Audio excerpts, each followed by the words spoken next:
Hello, I'm Orkun Amashogbisu here. Police forces clashed with protesters in the Georgian capital Tbilisi early on Friday after the country's ruling party said that the government would suspend talks on European Union accession and refuse budgetary grants until 2028.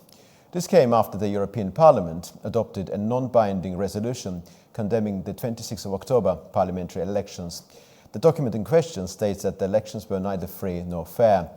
Prime Minister Irakli Kobakhidze accused the EU of blackmail, adding that Georgia is a proud nation and won't accept the membership in the EU as a favor. Joining me now is Tornike Sharashenidze, political analyst and expert from the Georgian Institute of Public Affairs. Mr. Sharashenidze, thank you very much indeed for joining us. I'm so grateful to you. What is the latest situation in the Georgian capital and what is to come? At this moment, nothing is going on, but the opposition is going to is calling on its supporters to gather in front of parliament at 7 o'clock, 7 p.m. Yes. And so let's see what's going to happen now. The one thing is clear: the ruling party definitely overreacted to this latest European Parliament resolutions. They could simply ignore it. The resolution is non-binding, as you have already mentioned, yes. And the best way was to ignore it, I believe. So it's a blunder, it's a serious mistake, because they're gonna face now genuine anger. What we witnessed yesterday is that people are genuinely angry and frustrated with what happened yesterday. And the thing is that everything was calm. Everyone, I guess, including the opposition supporters, had more or less, let's say, accepted the election results. But somehow now this overreaction has complicated things again. Do you think that this overreaction was inevitable? Because what I gather from what Irakli Kobakhidze, he said that Georgia does consider itself part of the European family, and becoming a member of the European Union is a long-term ambition for Georgia. In fact, if memory serves him correctly, he said that 2030 is the ideal date for Georgia to join the European Union. What do you think is behind this calculation thinking that Georgian Dream Party shows? Everybody has any clear idea whether when Georgia, Ukraine, or Moldova, for that matter, are going to enter the European Union. We should not forget one thing: that this window of opportunity for Georgia, Moldova, was opened by Ukraine, by the Russian invasion. And I think very much depends on how this war is going to end in Ukraine. And nobody can give a clear answer on how and when war is going to end. And I believe that if this war ends normally as we all want it, then Ukraine should be the first one to be admitted to the European Union. Yes, it would be a correct thing to do, but we don't know it's going to happen. And if, let's say, Ukraine loses this war, then it's very difficult to predict what's going to happen in the European Union, because there is a chance that European Union will simply stop its enlargement, and neither Georgia nor Moldova will be accepted. So all these talks about 2030 or whatever, they're quite vague, I would say, and I don't think that they are substantiated. I believe that Georgian Dream, ruling party, wants to play, let's say,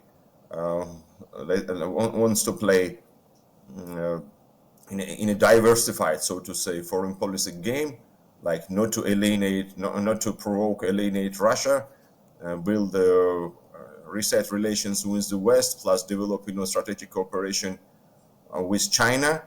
But I believe that yesterday what they did, it was not just overreaction. It could be a serious blunder, because now if the European Council decides to suspend visa liberalization with Georgia, it's going to affect Georgia It's going to hit Georgia very much.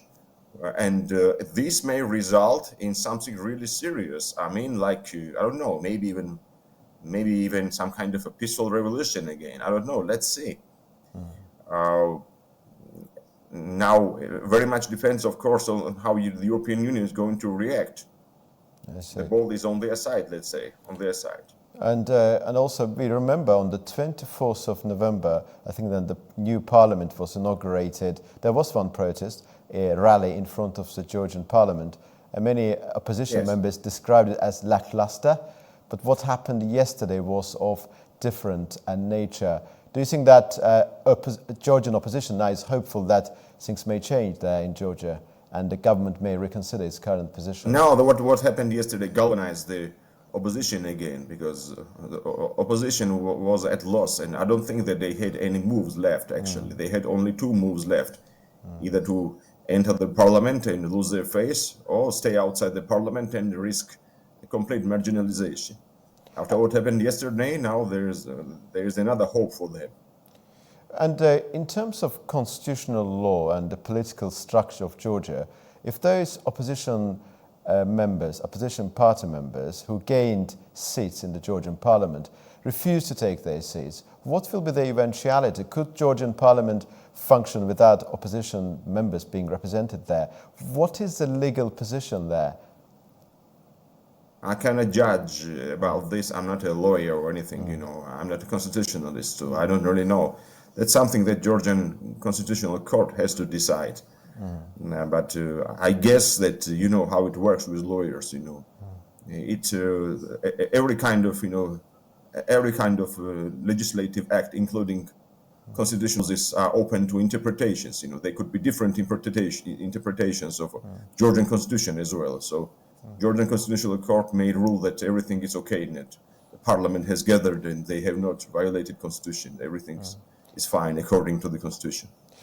Despite this protest and the tensions in Georgia, the government, led by Irakli Kobakhidze, looks rather unperturbed. It looks like that they feel that they are pulling the strings in Georgian society. Would you share this sentiment, or is it something that is not substantiated? They look very confident, as far as they do. The thing is that they believe that Georgian state institutions, including police and law enforcement forces, they are quite strong and they can withstand any kind of crisis, because in spring actually rallies were much larger than now. Rallies against so-called law and foreign agents, another serious mistake committed by the ruling party, I believe, because it alienated both the West and a lot of Georgian Dream supporters here in Georgia as well. So the rallies were much larger in spring, but law enforcement agencies, they dealt with that. So I believe that ruling party, I don't know, wrongly or not, they believe that everything's going to be fine. I see. Georgian President Salome Zurabishvili held an emergency meeting with foreign diplomats yesterday, declaring that she is the sole legitimate institution, sole legitimate representative of the country. We know that she's a sort of ceremonial figure within the constitutional system of Georgia, but does she have a considerable sway within the Georgian society? She may have now some kind of a sway because she positioned herself as a champion of European integration. But the thing is that when she was elected, everybody from the current opposition supporters actually hated her, because she was nominated and supported by the Georgian Dream. And now Georgian Dream supporters hate her. So she's quite a controversial figure, I would say. I would say that she was never very much popular among ordinary Georgians. And that's why actually Georgian Dream struggled. And she won presidential elections in 2018, and those elections were definitely rigged, I would say. The election that that's how she became president, and with very much with the help of administrative resource. How would you evaluate her current relations with the opposition? It looks like that they are acting in conformity, they are in league. I mean, the impression that we have here in Baku is that President Zurabishvili and the opposition parties, they are acting together against the government. Is this perception? They do. They do? And what do you expect from this cooperation? They do, because the opposition needs now someone like her, someone with some kind of a legitimate power. Not that much power, but at least, elected official, so to say. But On the other hand, I don't think that the opposition leaders like her very much, because she's a very difficult person. That's not just my opinion. She served as a Minister of Foreign Affairs under Saakashvili, and Saakashvili had to fire her. Then Ivanishvili made her the president of Georgia. Now she's confronted Ivanishvili, and so on and so on. So there are different cases supporting this theory that she's a difficult person, quite difficult to work with and cooperate with. And we know that on the 14th of December, Georgia will have presidential elections. And some experts are saying that the period between now and 14th of December is crucial in terms of shaping Georgia's future. Would you concur with this assessment that this period is critical? If they mean by that, it's crucial because Solomon Zurabishvili will serve as a president during this for the next 2 weeks. So yeah, I would agree in a way. But on the other hand, well, what's next? What she's gonna do? Yesterday she tried to confront, riot police. She spoke to them, but they did not react. They actually ignored her. So I don't think I don't actually know what are her moves. So once again, the ball is on Europe, on the side of the European Union, because they may react now to what Georgian Dream has done, and they may ignore it. We don't know yet. Now, the thing is that, as I already mentioned, European Council, of course, could suspend visa liberalization with Georgia, and it could hit very much ordinary Georgians. But what's next? If, despite this fact, Georgian government stays in power and they withstand another serious pressure, what's next? Then everybody, including the European Union, risks Georgia's Belarusization. Georgia could become another Belarus, isolated by the West.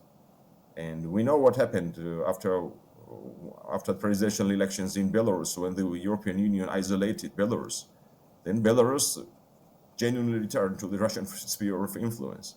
And if we take our region, the South Caucasus, Georgia is neighbored by Armenia, and Georgia is only the only lifeline of Armenia to the outside world, to the West, let's say. Now, if Armenia now, as we all know, Armenia now has decided to enter the European Union as well, it's going to be mission impossible for Armenia to enter the European Union without Georgia. So by isolating, it's a huge risk on behalf of the European Union, because if despite everything, despite like sanctions, like suspension of visa liberalization, Georgian government stays in power, Georgia is isolated, then Armenia is isolated too. That's something I think that's part of Georgian Dream's calculations. That's my opinion. They believe that European Union will not dare to isolate them, because in this case Armenia will be isolated. See, Mr. Tonika Sherashenidze, I'm so grateful to you for your time, and very much hope that we'll have further opportunities later. Thank you very much indeed.